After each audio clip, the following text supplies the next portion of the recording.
tirar o açúcar da vida seria uma das coisas mais importantes, porque ele é o que gera a maior parte dos vícios. Porque pelo que ele faz no nosso organismo, de repente você fica sem e tal, mas e as crianças, todas as coisas que acontecem, né, com o uso de açúcar. Do açúcar, né? E aí vai, né? E aí várias coisas. Não vamos entrar nessa parte. O chocolate também? O chocolate também entraria nisso? Eu estou numa dieta aqui. Isso aqui que é complicado. Pergunta de um chocolate. Exatamente. Estou numa dieta aqui que eu tenho que cortar o chocolate.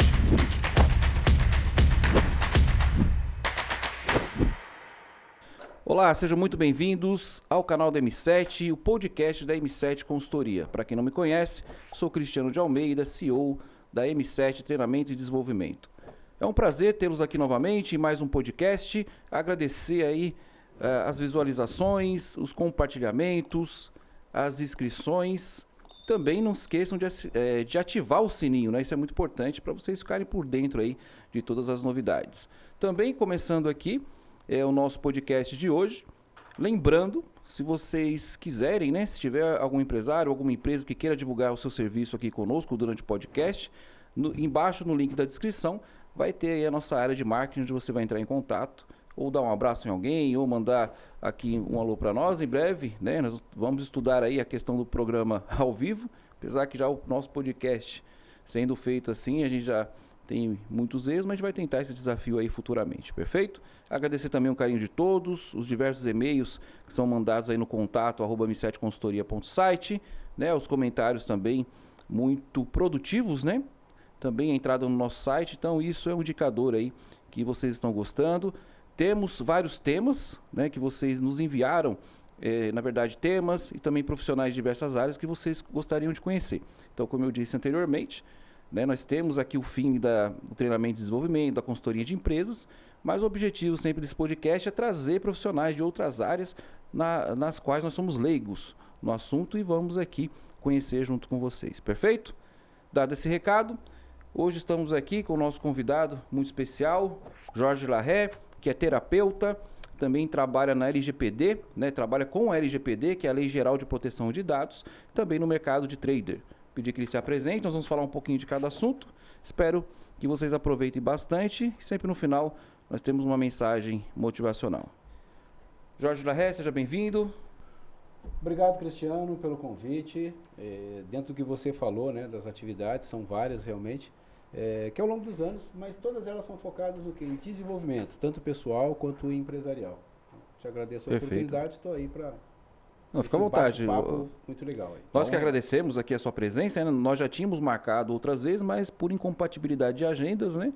Mas, graças aí ao Eterno, estamos juntos aqui para poder falar um pouco desses temas que são muito importantes, né? Alguns eu não conheço, então é importante que você nos dê esse direcionamento, essas instruções, um pouco desse feeling aí que você tem. Vamos falar primeiramente então da questão, você é terapeuta. Você poderia falar um pouco dessa função de terapeuta, qual é a área que você trabalha? Sou terapeuta com dependente químico, principalmente com álcool e drogas, né, e analista comportamental. Perfeito. E é interessante que esse é um assunto nem sempre falado, você não vê aí no pessoal batendo papo, falando que quem tem problema com bebida, quem tem problema, mas é uma coisa que afeta muito. E você sabia que no mundo inteiro, a maior morte é por conta de bebidas, né? A pessoa foi... mas a pessoa morreu porque o carro quebrou. Não, o carro não quebrou, não. Ela bateu o carro porque ela estava fumando, bêbada, deixou cair o cigarro e foi lá pegar e acabou tendo um problema. Então, e doenças decorrentes do uso indiscriminado de bebida, de drogas, de álcool, né? Mas aí eu deixo para você o que você gostaria de saber especificamente nesse modelo de tratamento. Sim, foi até interessante. No caso do álcool, é uma droga, mas é uma droga permitida no caso. É uma droga lícita, Entendi. Né? É uma droga lícita. E na verdade não só isso, mas compulsão. Compulsão de uma forma geral. Tem muita coisa que é aceita socialmente. Quando você fala de bebida, normalmente tem pessoas que têm ele é um bêbado contumaz. O que é um bêbado contumaz? É aquele cara que trabalha a semana inteira, né? Trabalha às vezes o serviço um pouco mais pesado, sim. E trabalha de segunda a sexta-feira. Só que de sexta-feira à noite até domingo, meio-dia, ele detona de uma forma que a saúde dele fica absurda. Entendi. Né? E tem as pessoas que bebem o dia inteiro, vai. Agora, uma pergunta, né? Como que você identifica uma pessoa que tem problema com bebida, com drogas? Drogas já por ser ilícita, né? Sim, sim. Mas falando, só agregando a isso a questão da compulsão, não só álcool, drogas, mas trabalho, quando prejudica em excesso, a tua vida, o corpo, sexo, jogos e comida. Claro, uma das compulsões mais aceitas, digamos, socialmente, é a questão da comida. Então, no caso, são os vícios, né? Qualquer tipo de... não falo vício em si, porque vício seria não uma forma de conduta errada. Né? Um vício é uma outra coisa que a gente pode entrar depois sim, no sim, claro. assunto. Sim. Mas compulsão por quê? É o vício que você está colocando, denegrindo a imagem do indivíduo. É um viciado, alguma coisa Entendi. assim. Mas, na verdade, ele tem um problema psicológico terrível. Terrível, né, que ele falou. Entendi. E a pessoa não consegue identificar isso, e quem está em volta, às vezes, prejudica a pessoa, ao invés de apoiar a pessoa. Por quê? Ela acha que está fazendo alguma coisa para ajudar, mas no final acaba prejudicando. Do caso os mais próximos, a família, Sim, os amigos? A família, os amigos. Tanto a família que acaba se envolvendo, querendo ajudar aquela pessoa, mas acaba piorando, porque acaba facilitando a vida de um dependente. Entendi. Né? Caindo nas manipulações, nas depressões, nas angústias dessa pessoa, que na verdade ela não deixa só não é só ela fica doente, ela deixa doente todo mundo que está em volta dela. Sim, imagino. Né? Como identificar uma pessoa que tem uma dificuldade, né? Primeiro, claro, se isso atrapalha o dia a dia dela, atrapalha a vida dela, e se ela, principalmente, precisa daquilo para viver. Entendi. Ela não consegue ter uma vida feliz se ela não utilizar daquele objeto. Do caso, assim, só para até nós entendermos que, com certeza, né, tanto familiares, amigos, é até bom ficar claro essa parte, né? Já que você é terapeuta, então pode nos esclarecer sobre isso. Na questão, por exemplo, de beber socialmente, né, de fumar, enfim, drogas a gente já não entra nesse quesito, porque droga é muito mais prejudicial. Não que a bebida e o fumo não sejam, mas nós podemos até entrar também, né, nessa questão da química, né, que existe, que altera a consciência e causa algumas, digamos, consequências mais graves. Mas, por exemplo, aquela pessoa que bebe socialmente, mas não exagera. Ou aquela que fuma, mas não exagera. No caso, seriam os exageros? Que, por exemplo, tenho certeza que nossos telespectadores, é bom, né? Estou me sentindo aqui o Silvio Santos na TV. Os nossos ouvintes, aqueles que ouvem para as plataformas digitais de áudio, né? E também que nos acompanham aqui no canal da M7, no nosso podcast. Bebe ali no final de semana, no churrasco, fica, claro, um pouco alto, né? Mas o que seria? Isso é prejudicial ou você pode beber socialmente desde que não haja ali um excesso, que você tenha um controle? Então, quando você passa do controle, você já se torna um alcoólatra. Você conseguiria explicar isso para nós? Na verdade, o alcoólatra é a pessoa que entra em recuperação. Entendi. Quando ele admite que tem um problema, aí sim ele é alcoólatra. Entendi. Porque senão ele é só um bêbado mesmo. Entendi. Entendi. Porque, quando ele tem uma consciência do problema. Disso. E essa Perfeito. é a questão. Como avaliar? É muito difícil você avaliar, até porque quando se olha de fora, porque muitas pessoas realmente escondem. Sim, isso. sim. A própria família, né? Fica abafando ali, às vezes tem um problema muito sério. Entendi. Em relação ao cigarro, é óbvio. Cigarro é droga e mata, sim. Simplesmente. Né? A bebida, dentro da quantidade, o quanto que é para alterar o humor? Isso varia muito de pessoa para pessoa. Isso, do organismo, né? Bebe um monte, a pessoa só bebe no final de semana, daqui a pouquinho está morrendo de cirrose, mas isso é uma questão física. Mas na questão emocional mesmo, que é o que prejudica, para se ter certeza se alguém tem um problema sério, uma dependência química, é perguntar para ela: você acha que a sua vida seria melhor sem isto, sem a bebida, sem o cigarro? Entendo. Fazer essa pergunta. Até porque não adianta você querer abordar uma pessoa, querer conduzir ela para um tratamento, para uma internação. Tudo bem que tem algumas que são compulsórias mesmo. Você tem que internar a pessoa porque o cara está se matando. Sim, né? Ou vai realmente matar alguém, então tem que fazer isso. Mas é perguntar, você acha que a sua vida seria melhor se você não bebesse? Se ele disser que sim, aí sim. E você realmente quer parar, a minha sugestão, primeiro, é encaminhar para os serviços, que são serviços gratuitos, né? Como você tem alcoólicos anônimos, narcóticos anônimos, neuróticos anônimos, compulsores, comedores compulsivos anônimos. Caramba, tem sim. Falando só uma rápida passada Não, fica à vontade. sobre Alcoólicos Anônimos. Alcoólicos Anônimos iniciou o seu trabalho com um pessoal de Akron, em Ohio, nos Estados Unidos. Né? Foi fundado lá, mas começou com um operador da bolsa, né? Em Nova York, né? Bill Wilson. Agora se fala o nome dele, porque senão seria anônimo, mas porque ele já faleceu. Entendi. Mas isso foi em 1935. E aí começou toda essa literatura, e tudo que você vê depois, tudo que é anônimo, é baseado nesta literatura. Né? E hoje existem milhões de grupos e de centenas de milhões de pessoas se recuperando no mundo inteiro. Inclusive, neste período agora da pandemia, por incrível que pareça, aumentou em mais de 30% a procura por recuperação. Pelo fato das pessoas estarem, então... porque tem casais que realmente, famílias, que nunca conviveram tanto tempo juntos.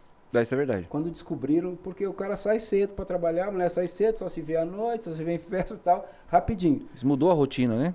Mudou muito a rotina. Então teve muita procura, muita recuperação nesse momento. Entendi. Até voltando, né?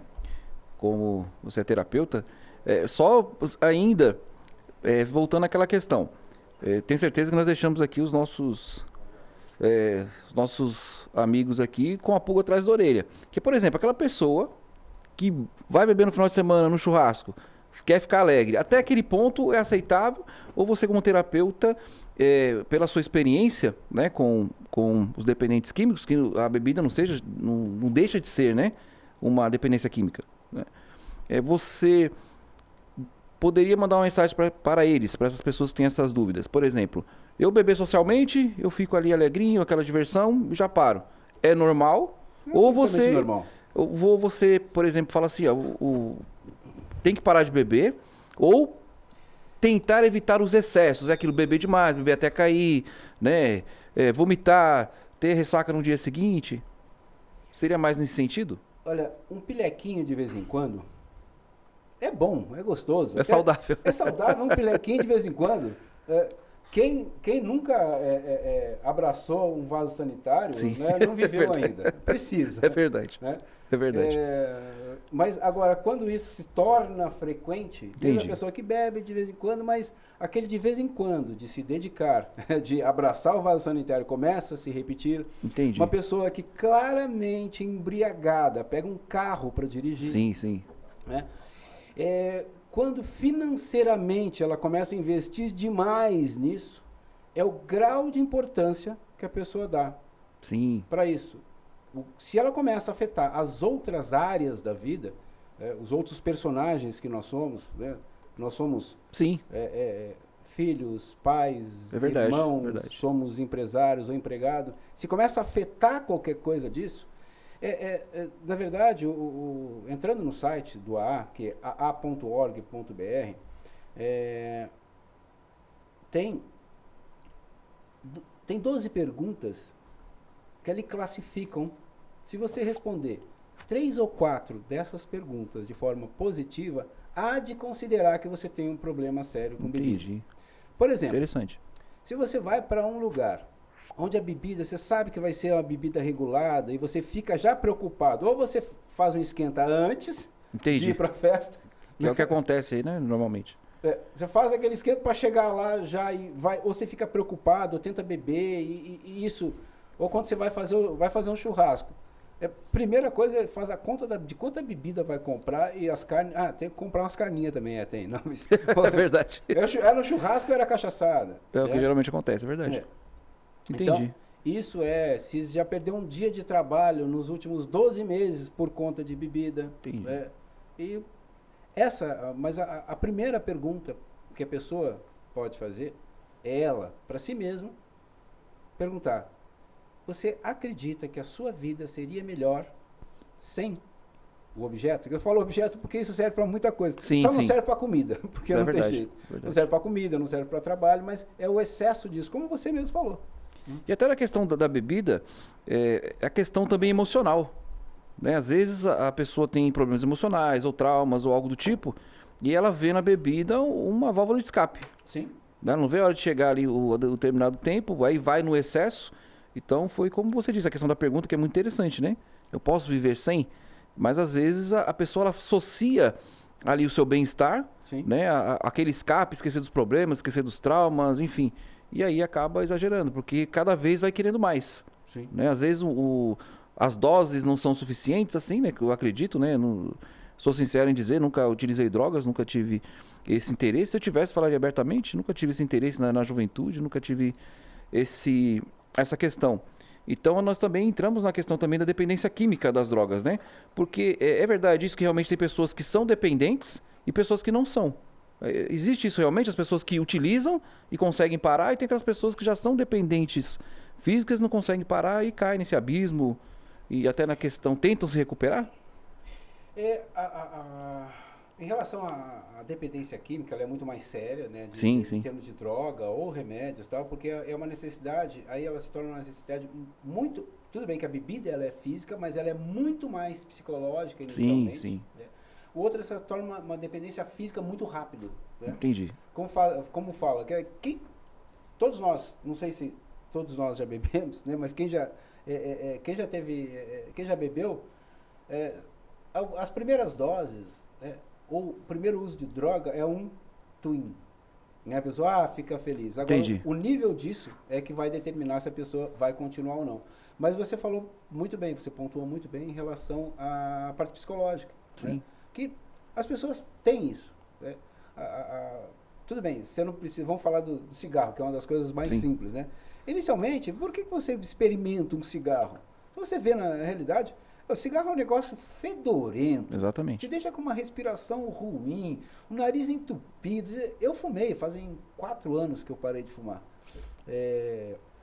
E por que usa aquilo? Né? Mas é uma das drogas mais poderosas. A mais poderosa é o açúcar. Né? É verdade. É a droga mais poderosa. É verdade. Mas é lícita, ainda mais do jeito que ela é. É o ouro branco. Sim, né? é verdade. Isso é verdade ela mesmo. gera tanta coisa. Mas, em relação à bebida, a drogas, a drogas, elas são realmente mais difíceis, né? Mas não necessariamente elas precisam estar também relacionadas a um aspecto psicológico. Por que eu falei? Porque ela é físico. Você não tem um problema psicológico, mas a partir do momento que você experimenta aquilo e tem se sente de uma forma fantástica, você vai querer aquilo de novo. Entendi. Você vai querer mais um pouquinho, mais um pouquinho, mais um pouquinho daquilo. É nisso que se cria a armadilha. Sim. Aí, quando a pessoa vê, já era. E aí entrar no processo de recuperação, realmente, e todas elas é sempre para o mesmo processo inicial. Você acha que seria melhor? Sim. Porque a pessoa pode estar lá na Cracolândia, mas ela ainda se sente bem. Ela ainda está bem. Tudo bem, minha vida não tem valor mesmo. Ela não consegue tomar consciência daquilo. Que é o conceito psicológico, né? Não, de uma falha e tal. Psicológico. Então, até na questão do cigarro, e o cigarro ainda vem com os avisos, né? De câncer, enfim, de amputação, tem várias coisas, né? Sim. E essa questão, o que hoje é muito utilizada pelos jovens, da questão de até que é um produto árabe, digamos assim, que é a... Narguile. O narguile. Narguile. Hoje jovens usam o narguile, eu não sei, né? Eu não tenho esses dados, né? Por isso que é muito bom você estar aqui, que você deve ter esses dados como terapeuta. É mais forte realmente aquela essência, aquele narguilé para os jovens? Muito mais forte, muito mais forte. E o uso contínuo daquilo vai dar água no pulmão mesmo? Sim, sim. É muito interessante você comentar, porque 30, 40 anos atrás, as pessoas chegavam para recuperação nessas instituições, internamentos, mas já com uma idade de 30, 40, 50, até mais, né? Chegavam para recuperação. Hoje não, hoje você vê jovens que chegam com 18, 20, 25 anos, Caramba. acabados. Por quê? Porque as bebidas... Já ouviu falar no Chevette? Já tomou Chevette? Não, mas já vi alguns jovens, já vi vídeos, clipes, que é uma mistura de uma bebida com um suco, alguma coisa assim, né? Sim. E aquilo é o corote, eu lembro da cachaçinha lá. Aquilo é tomar, é mais fácil você chega no posto de gasolina e bota um negócio com tangue. Caramba. Sei lá. Porque toma álcool toma etanol, então. Que potencializa, no caso. É um veneno aquilo é um veneno. Caramba. Né? E vão tomando, e na narguilé vão os lounge, né? Os hookah lounge. Hookah lounge. Que é onde vão utilizar o narguilé e tomar essas bebidas, esse negócio. E cada vez mais jovens chegam em clínica de recuperação acabados, doentes, alguns conseguem se recuperar. Caramba. E jovens, né? Jovens. É isso que é preocupante, né? Então, torna-se uma coisa assim, digamos, inocente, né? Mas os pais precisam ter um olho muito grande, não só os pais, mas as autoridades, e sanitariamente, porque como que você coloca isso, né? Aí a gente vai entrar num aspecto político, né? Sim. Mas como é que autoriza o uso de tanta coisa na nossa própria alimentação, no nosso dia a dia? Por isso que eu te falei do açúcar. Sim, também, né? O açúcar é uma coisa... tirar o açúcar da vida seria uma das coisas mais importantes, porque ele é o que gera a maior parte dos vícios. Por quê? Pelo que ele faz no nosso organismo, de repente você fica sem e tal, mas as crianças, todas as coisas que acontecem, né? Com o uso do açúcar, né? E aí vai, né? E aí várias coisas. Não vamos entrar nessa parte... O chocolate também? O chocolate também entraria nisso?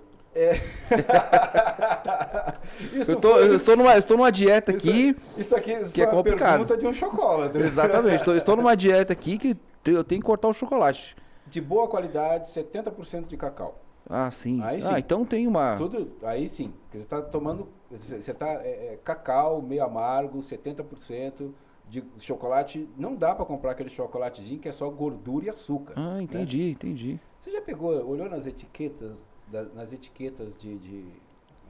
dos componentes? Olha ali atrás, na quantidade de açúcar que tem em coisas simples. Eu já cheguei a ver da questão do chocolate, que não é chocolate, né? É uma gordura, eu esqueci então, o nome. Gordura vegetal. Gordura vegetal, né? E não é chocolate, na verdade. É banha. É banha? Exatamente. É banha saborizada com um pouco de chocolate. Você não é com chocolate. Tem ali, sei lá, 0,5% de cacau. Entendi. Então, vai lá, compra as barras de chocolate que você gosta. Só que aí não é tão gostoso. É verdade. Porque não tem... todo aquele açúcar, aquela gordura, que é bom pra caramba. Que coisa melhor que aquele bife de picanha, assim, quando ele tá naquele mal passado, que ele tá com a gordurinha ainda tem ali, só que ele faz aquela casquinha em cima da gordura que você faz. É complicado. Isso é viciante. É complicado. Até aproveitando, né, vou mandar um recado aqui pra minha esposa, Tatiane, né, que tá me ouvindo, que está o doutor, terapeuta, então ele disse que dá uma aliviada na minha dieta, por favor. Pode ser chocolate sim, mas o 65% de cacau, tira um pouquinho de açúcar. Apesar que depois da dieta aí eu não tô sentindo tanta vontade, né? De voltar ao chocolate. Mas enfim, vamos... Depois a gente pode entrar nessa senda aí. Tem falando aqui, independente de canal, mas tem um médico que eu sigo, e ele não é conhecido como outros globais, né? Porque ele é nutrólogo, ele é cardiologista, ele já tem mais de 70 anos de idade. Bom. E ele é professor tipo da Harvard School. Né? Ele é professor, é um brasileiro. Mas ele não é conhecido como outros globais. Entendi. Por quê? Porque ele fala a verdade que toda a cura está no alimento. Né? E realmente, eu não sei se foi ele que disse, mas alguém disse isso, que se você se alimentar, né, utilize os alimentos como se fossem remédios, para daqui a alguns anos você não tenha que usar os remédios como se fossem alimentos. Né? Verdade. Ele que diz. Então, tem um monte de coisa que eu faço, em termos de entrando nessa senda de alimentação, de tomar um suco de limão, depois da primeira coisa é um suco de um limão, tem uma caneca grande já, com limão espremido, né? Ele é ácido, mas ele ajuda muito, porque a hora que ele chega no estômago, ele muda isso, ele não é mais ácido, e nós precisamos, né? Porque a nossa água é muito pobre. Manteiga ghee, que é uma manteiga preparada, especial, açúcar demerara, óleo de coco no café, um chá de gengibre puro ralado de manhã. Eu como batata doce, mandioca, ovo, banana, queijo, no meu café da manhã. Pois você me passa a listagem que eu vou anotar pra dieta, realmente, né? Uma dieta mais saudável e os exercícios também, né? Eu corro, eu levanto, eu levanto 5h30, corro lá 10, 12 quilômetros, depois faço os exercíciozinhos. Eu estou preparando esse ano, eu morei 28 anos aqui em São Paulo e nunca fiz uma ação silvestre. Esse ano eu vou fazer. Vai participar? Sim, bacana, vou. Bacana. Eu faço, na base de treinamento eu faço esse, mas a minha corrida mesmo é de 20. Né? Caramba! Eu faço final de semana para poder fazer aqui a ação silvestre. Entendi. Bacana. Você trabalha atualmente, você já trabalhou em clínicas? Você já prestou esse trabalho? Não. Como que funciona? Esse trabalho eu só faço um trabalho online e em alguns casos ele é até voluntário. Entendi. É uma atividade principal, porque tanto familiares como eu mesmo, eu tive problema isso mais 25 anos atrás. Né? E aí eu procurei soluções e por conta disso eu busco ajudar quem precisa. Né? Entendi. E claro, mas eu faço isso de forma online, presencial, indico aonde a pessoa pode ir e também indico no caso de internação. Né? Mas sim. Nada de medicina, de receita, Entendi. Nada. Eu sou muito mais analista comportamental. Entendi. Né? Que também isso é um trabalho para empresas e tal. Mas você, continuando? E da questão até das drogas, a que mais... Claro que todas devem ser prejudiciais. Mas tem a mais viciante, aquela que está na moda, que o pessoal, por exemplo, você citou a Cracolândia, que é um problema difícil de resolver, né? Ninguém entra governo, sai governo, ninguém resolve aquilo, ninguém consegue. E qual que seria a vilã, ou todas são vilãs, ou depende também, como você disse, do organismo? Como que, pela sua experiência, como que funciona isso? Quanto mais ilícita e cara, mais prejudicial é a droga. Caramba. Que aí você pega crack, heroína, cocaína, as drogas injetáveis, e outras drogas, os comprimidos, né, que tem tanta coisa. Mas, na verdade, os mais prejudiciais não são esses, porque esses, na verdade, são finais. Porque quando a pessoa chega nesse ponto, ela já está entrando num processo que ou ela morre, né? Ou é loucura, cadeia, né? Ou morte prematura. Caramba. Né? São essas 3 situações. Agora, o mais problemático são as drogas de entrada que geram o twin, né? Que é o cigarro, que é aquela bebidinha inocente, a própria maconha. A maconha, no caso. Muito. Porque fala que a maconha é aquilo, né? Sempre usam o mesmo discurso, né? A maconha é medicinal, a maconha, na verdade, vai deixar você mais inteligente. E, na verdade, não é isso. Não, né? A gente não pode ser hipócrita de falar, não é isso. Ela queima sinapses, né? Ela acaba queimando isso, né? E assim, ele diz, não é tão prejudicial fisicamente quanto o cigarro. Na verdade, não fizeram nenhum estudo com que alguém que fume 20 cigarros de maconha por dia. Cara, realmente. Vai detonar, com certeza. Então, isso seria a porta de entrada, que você disse. Então, quando chega nesse... O cigarro. O cigarro porque é difícil a pessoa que não sabe fumar já vai pegar um cigarro. Entendi. O cigarro porque daí você já foi. Já foi, perdeu a inocência. Entendi. Então, quando chega nessas drogas mais pesadas, é como você diz, já está no final de todo o processo. Já. E, na sua experiência, teve pessoas que conseguem realmente se libertar disso, conseguem realmente se recuperar? Sim. De não utilizar drogas ou tem recaídas? Como que é essa rotina do trabalho de terapeuta com essa questão? Tem casos, os cases realmente de sucesso? Tem pessoas que têm muita recaída? Tem. Pessoas que têm muita recaída, que não se recuperam. Mas é um trabalho familiar. Eu, pelo menos, nunca lidei com ninguém que não tivesse família envolvida no processo. Claro. E nesse processo de recuperação é a família. Né? A família pode procurar, né? Os grupos familiares, né? Que tem o Al-Anon para Alcoólicos Anônimos, tem o Nar-Anon, né, para Narcóticos Anônimos e vários outros. Mas nessa tem para os filhos, né? Tem o Alatim, tanto para filhos novos quanto para filhos já adolescentes, para jovens, porque, como eu falei anteriormente, prejudica a família inteira. Sim. Né? Prejudica Imagino, a família, todo o entorno. Então, tem recuperação? Sim. Mas é todo mundo se integrar. Não tem jeito. Né? Não tem jeito de recuperação sozinho. Porque se prejudicou sozinho, vamos todo mundo evoluir junto. Sim. E no caso, uma dúvida que eu sempre tive por exemplo, nos Estados Unidos, pelo que a gente pesquisa, ou até vê em filmes ou reportagens, a pessoa, quando ela utiliza droga, a família vai e interdita a pessoa. A pessoa não é responsável pelos seus atos. Então ela pode ser internada à força? Pode, é a internação compulsória. Existe isso no Brasil? Tem. Porque, por exemplo, a gente vê então, a gente vê eu pensei que não existia. Existem muitos casos, por exemplo, a gente vê coisas absurdas, né? De neto matando vó por causa de dinheiro, para comprar droga, de filho. É horrível isso, é horrível dizer, mas a gente tem que expor a realidade. De filho matando pai, matando mãe, para poder vender alguma coisa dentro de casa para comprar droga. Então essa pessoa já não responde mais pelos seus atos. Não. Ela não pode ser penalizada, digamos assim. Então essa pessoa ela pode ser interditada pela família? Pode. Aqui no Brasil acontece isso também? Sim. E é muito interessante porque as clínicas, né, tem muita clínica de recuperação que realmente tem algumas que estão preparadas para isso, outras não, né? E você ouviu o relato realmente de pessoas, e eu até é uma grande recomendação que eu dou depois de colocar até as tardes, as pessoas acessarem os sites, verem as reportagens. Hoje tem reunião online todo dia, né?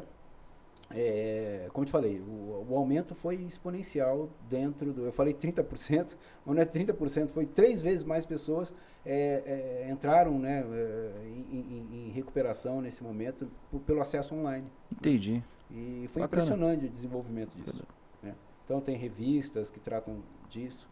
É isso. E essa interdição, ela é feita pela família? Existe, então, as instituições de recuperação públicas e as privadas? Pública eu não conheço. Não tem pública? Não conheço pública. Caramba. Que faça, tem pública, tem instituição pública, mas que faça a interdição, eu não conheço. Eu não Entendi. conheço. Agora, as particulares, sim, fazem interdição. E é uma coisa que ela pode ser tratada a nível de polícia também, né? Que daí você vai com assistente social, faz todo o processo e tal, para poder documentar, ou simplesmente chega, os familiares vão numa clínica, né? E preparam todo um esquema, e a pessoa, quando vê, ela já está dentro do negócio. Porque chega e realmente é compulsório fisicamente, né? Porque se a pessoa resistir, o pessoal chega e realmente amarra e leva à força mesmo. E essa questão do tratamento, do que consiste o tratamento? É conscientizar a pessoa, deixar a pessoa longe das drogas, é isso? É a primeira coisa. O primeiro passo é esse, né? É afastar, mas para isso funcionar, lembra da primeira pergunta? Sim.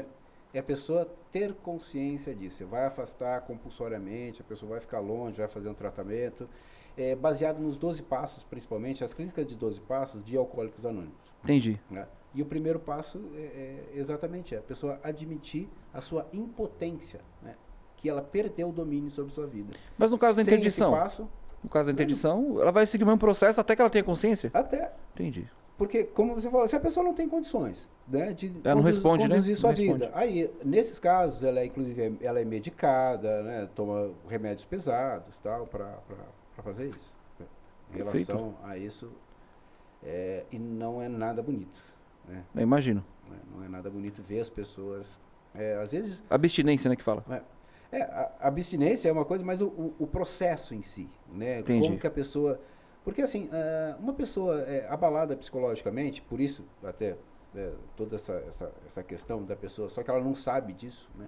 Ela acha que isso é tão normal. E quanto a manipulação dessa pessoa que chega com o pai, com a mãe, vocês estão me internando, vocês estão loucos, é esse amor que vocês têm por mim, é assim que vocês me tratam. Chato, né? É duro. Mas também é absurdamente gratificante. Eu imagino. Quando você vê, não aquela pessoa, você vê a família inteira se recuperar, ter uma outra vida, né? Isso realmente imagino, né? A recuperação. Preço. Você vê uma pessoa só que isso não é só essa recuperação, mas é um modo de vida, né? A pessoa muda todo o seu processo, né? E depois, só que onde começa a pegar depois? É quando sai de internação. Sim. Né? Porque a internação mínima são 90 dias. É isso que eu ia perguntar, é um período mínimo? Mínimo 90 dias, né? Internação em clínicas. Agora, quando é drogas pesadas, a pessoa já está muito tempo, 6 meses, Caramba. ano. Né? É interessante que muitas pessoas que passam por clínica acabam virando, começam a trabalhar em clínica depois. Voluntários. Também, né? Bacana, pô, bacana. Então, no caso, eu pensava até que existiam esses órgãos públicos, mas são como é que se diz? Existem, mas tem a questão da assistência social. Tem, sim. Aí passa pelo processo de assistente social. Mas agora, em relação, é uma informação que me falta. Entendi. Tá? Eu, pelo menos que eu saiba, não existe a internação compulsória em órgão público. Tem os órgãos públicos, sim. Sim. Né? Tem os órgãos públicos, mas depende desse processo de assistente social. Já na clínica paga, não. Só as privadas, né? Que a empresa contrata. As privadas, isso. Existem casos quando a família abandona ali o paciente, o dependente, entrega, deixa lá na clínica, não visita. Sim. Deve ser triste também, né? Sim. Porque não tem aqui nem amparo, como você disse, né, anteriormente. Muito. E é interessante, mas o nível socioeconômico mais alto é que mais faz isso em clínica privada do que em clínica pública. Né? Entendi. Porque nível socioeconômico realmente mais baixo, pessoas carentes que conseguem aquele apoio, às vezes não é só aquela pessoa, tem a família realmente toda que precisa muito mais de treinamento. De acompanhamento, né? As pessoas com uma clínica privada, às vezes quanto mais alto, mais abandonado está. Caramba. Eu sugiro uma leitura que é interessante, que é o livro do Renato Russo, né? Só por hoje. É um livro dele, que ele leu quando estava internado. Bacana. Teve internações, eu li esse livro. E tem toda uma literatura disso, de Alcoólicos Anônimos. Por isso aquela recomendação lá do site. Né? Se depois até puder colocar depois. Sim, vamos colocar inclusive, né, os sites, né, que você nos passou, até o seu próprio também, se for possível, da questão online, seu trabalho de terapeuta e também as suas indicações. Nós colocamos aqui no link da descrição para que todos possam acompanhar. No caso do Renato Russo, ele era alcoólatra? Sim, alcoólatra. Aliás, ele era tudo. Ele usava tudo que tinha, além da questão da sexualidade. Sim. Então, ele tem muitas histórias. O livro dele é muito, muito, muito interessante. Né? Tem outros, inclusive. Então é interessante, tem o filme do Elton John, né? Mas até eu fiquei, na época que ele se internou, né? Ele teve essa consciência, que ele estava usando tanta droga, acho que era cocaína, né? Num show, o nariz dele começou a sangrar e falou, não, preciso parar. Ele foi lá, largou o show e se internou, né? Para poder tratar da dependência. Então, alguns têm, como você disse, alguns têm consciência de se melhorar e outros não, né? É bom que se recuperam, né? Pelo menos pelo que a gente sabe, ele já está recuperado, né? Ele fala sobre o uso de drogas, né? Ele fala, na verdade, contra o uso. E nada melhor do que uma pessoa que passou passou por isso, para nós termos, né? Através do depoimento, através da palestra dessa pessoa, para a gente ter uma noção de realmente como que é isso, né? Sim. Bom, é terrível. Eu acho que é um problema que nunca vai acabar. Você acha que isso nunca vai acabar isso? A droga mais antiga que existe é a bebida, depois do açúcar. O açúcar veio primeiro. Até por conta do açúcar que você tem várias bebidas, né? Da cana de açúcar e várias outras. Tem alguns filmes também que eu recomendo. Tem o My Name is Bill, né? Meu nome é Bill, né? Que é um filme sobre a história do fundador de AA. Esse que você citou, né? E tem o Valor da Vida também. São filmes fantásticos que tratam exatamente dessa. São as pessoas que fundaram essa instituição. Só que as pessoas não fazem. Quando você conhece a organização do que as pessoas não fazem a mínima ideia. Até o próprio conceito de administração. Depois a gente vai falar de outros assuntos. Mas você imagina assim: uma pirâmide organizacional invertida, aonde o mais importante não é o senhor, não é de cima para baixo, é de baixo para cima, só que ela é invertida. E o que está embaixo? Está embaixo, na verdade, um grupo, né? As pessoas, aquela pessoa, quem é mais importante nessa administração é quem está chegando hoje. Porque, por exemplo, essa instituição ela tem um único propósito primordial: transmitir a mensagem para quem ainda sofre. Entendi. Esse é o propósito. Todo o restante não importa, né?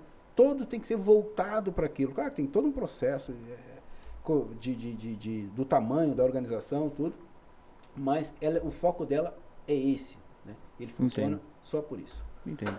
Então, depois a gente fala, só detalhar os filmes é importante. Né? Sim, a gente vai colocar na descrição, acho muito importante. Jorge Larrey, agradeço a sua participação, foi muito produtivo, aprendi bastante, né? E acho que todos que nos acompanham também aprenderam bastante. Se você quiser deixar uma mensagem, nós tínhamos outros assuntos aqui, você já está convidado, na verdade já está convocado a vir, né, para nós falarmos também dos outros trabalhos que você realiza, né? Da LGPD, da Lei Geral de Proteção de Dados, da questão de trade. E vai ser um prazer tê-lo aqui novamente. Se quiser mandar uma mensagem final, fica à vontade. Eu agradeço muito você ter aceitado o nosso convite. Eu que agradeço a oportunidade de falar desse assunto, que me dá muito prazer de falar, né? Porque muda vidas, salva vidas. É literalmente, né? Salva vidas. Eu deixo meu contato. Perfeito. Né? Que só tendo mensagem pelo WhatsApp. Perfeito. Mesmo, né? E assim, é interessante que não dá para referenciar, porque não vai dizer, eu não vou apresentar alguém, né? Que ó, esse aqui, a pessoa raramente, claro, tem alguns depoimentos, tem alguns contatos, mas são coisas anônimas, né? Porque uma pessoa que está em recuperação não quer ser reconhecida porque é um estigma muito grande. Não, com certeza, todos, com né? certeza. Então eu deixo meu telefone, tem uma forma fácil de gravar ele, que é 11, prefixo de São Paulo, 9-400-933. Perfeito, a gente vai deixar também no link, tá? Para poder divulgar tudo que você passou. E agradeço novamente, nós agradecemos novamente aí, realmente foi muito rica essa nossa conversa, esse nosso bate-papo, esse nosso podcast. E como eu disse, você não está convidado, já está convocado para nós falarmos aí da LGPD, da Lei de Proteção de Dados, também é muito interessante. Obrigado. A vocês que nos acompanharam até agora, é um prazer, uma honra. Com certeza vocês gostaram. Espero tê-los aí nos nossos próximos podcasts. Também teremos mais convidados especiais. Sempre são convidados especiais. Sempre de cada área aqui que nós somos leigos e não conhecemos. E também peço um pouco de paciência. Vocês estão mandando aí os e-mails com sugestões de profissionais de diversas áreas. Estamos tentando reunir. Às vezes acontece muito de incompatibilidade de agendas, né? Como aconteceu com o nosso amigo Jorge Larrey também, tá? Mas tudo deu certo, ele está aqui, então um pouco de paciência, nós vamos tratar aí no máximo conforme, né, as agendas aí, os assuntos que serão abordados e também as áreas profissionais. Vamos deixar aqui mais um agradecimento a todos, que o Eterno abençoe a vida de vocês cada vez mais, deixar aqui uma mensagem sempre motivacional para que você reflita e sempre retratando a verdade, né? Sempre acredite em você, sempre acredite no seu potencial, acredite que você é capaz. Olhe a sua história, olhe para trás. Nenhum ser humano, ele está vivo sem ter uma história, sem ter um passado. Então também evite que as pessoas te digam o que fazer, ou diga que você está errado, ou diga que você não pode, ou que você não consegue. Então vire para essa pessoa e diga: você não me conhece, você não conhece a minha história. Então sempre o primeiro ponto que você deve proteger, a primeira pessoa que você deve sempre colocar para cima é você mesmo. Então sempre tenha esse conceito, sempre tenha esse pensamento. E aquilo, né, que nós sempre falamos também, né, nas nossas publicações, nas nossas palestras, você tem que se amar. Então você tem que se respeitar primeiro, você tem que se amar, você tem que se perdoar, para depois você passar isso para as outras pessoas. Então pense nisso, reflita bastante, e o que precisar, estamos à disposição. M7 Consultoria.